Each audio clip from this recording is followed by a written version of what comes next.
So yun, no, EKGX, kamusta kayong lahat? At babalik lang tayo ngayon kasi nag-update tayo ng mga support natin, mga lodi.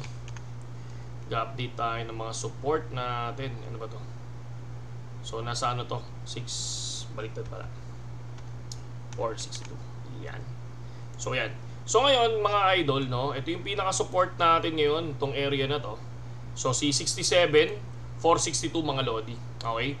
No, itong area niya kasi rejected dito, rejected, ang daming beses na rejected sa 12 hours time frame. So tingnan nga natin sa 4 hours time frame mga lodi. So ayan. So dito naman sa 4 hours time frame, hindi naman siya na fake out. So dito sa 4 hours time frame, ang nangyari sa kanya is fake out dito sa area na to. Pero ang tinitingnan natin ngayon, sa 12 hours time frame tayo, kasi Saturday to day, no?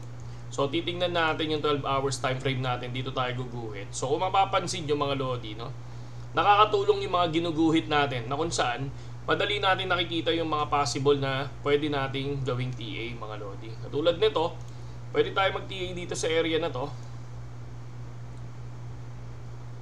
Yan. Saktong-sakto mga lodi. Pang. So yan. Yung area na yan, no.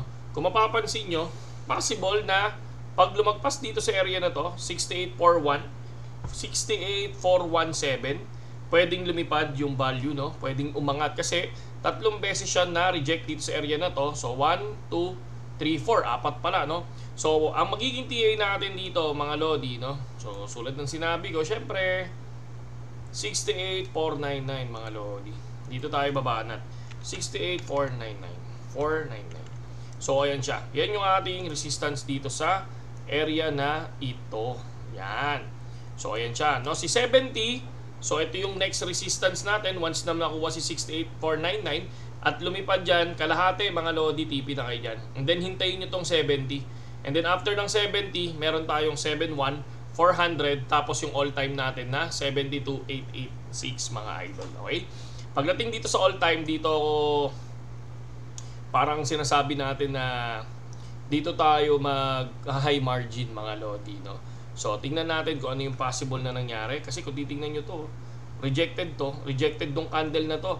So na-break niya pataas, na-break niya rin yung support, pero rejected sila, ay ano, kumbaga rejected ang nangyari sa mismong support and resistance. So ito yung hinihintay natin, yung area na yan. So ito sa ilalim, once na makuha yan, ano ba to, itong ano natin 67,469, 462, ayan, mag-short position tayo dyan. So, waiting lang tayo ngayon. Ako, naghihintay lang ako mga idol, okay? So, kapag bumabayan dyan, possible, mag-short position ako. Tapos, kaunti lang, mag-ano na ako dyan, magtitipi na kagad ako. Kasi titingnan natin kung ano yung possible na pwede pang mangyari sa paglabas dito sa area na to mga lodi. Okay? No? Ingat lang ha sa trading. Ako sa inyo, ako ginagawa ko kasi talaga, kumukuha ako ng support and resistance. Okay? Napaka-boring ng market ngayon mga lodi. So, halos hindi gumagalaw mga idol, no? Kaya hindi rin nakakapag-trade yung mga tropa. So, ako kasi Bitcoin talaga yung inihintay ko lagi, no? Sa mga altcoins, tulad yan ang sinabi ko, nandoon sila Master Putin, sila yung nag-ano ng altcoins, no? Nag-PTA. Ako, BTC lang mga idol, okay? Sa mga gustong pumasok sa Bitget, nandito yung link natin sa description, gamitin nyo na yun. And then, pasok kayo sa Telegram natin, mga idol, okay? Ilalagay ko yung link sa description yung Telegram para at least makapasok kayo. Okay? So, and then tingnan natin yung mga news ngayon. So, si President Biden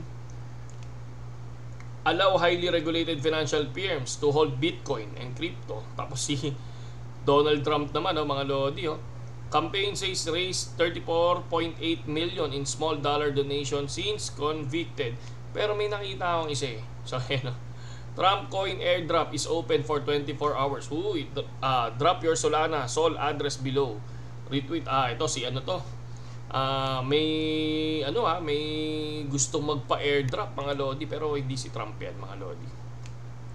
See you soon. Ito yung mga news ngayon pero nakikita ko naman wala namang mga news na grabe mga idol ngayon. Okay? So ingat lang sa trading natin, masyadong boring yung market, no? Kaya gumawa tayo ng triangle lang natin. Tingnan natin kung anong mangyayari. Possible pa nga, pwede ka pa dito. Pwede pa dito. Di ba? Pang. So kung sumablay ka dito, hintayin mo tong area na to, di ba? So ganun lang, ganyan lang ako gumawa ng support and resistance mga lodi. Okay? Saludo sa lahat kay JX, magandang gabi sa inyong lahat at mabuhay kayong lahat. Happy Saturday, no? Saludo.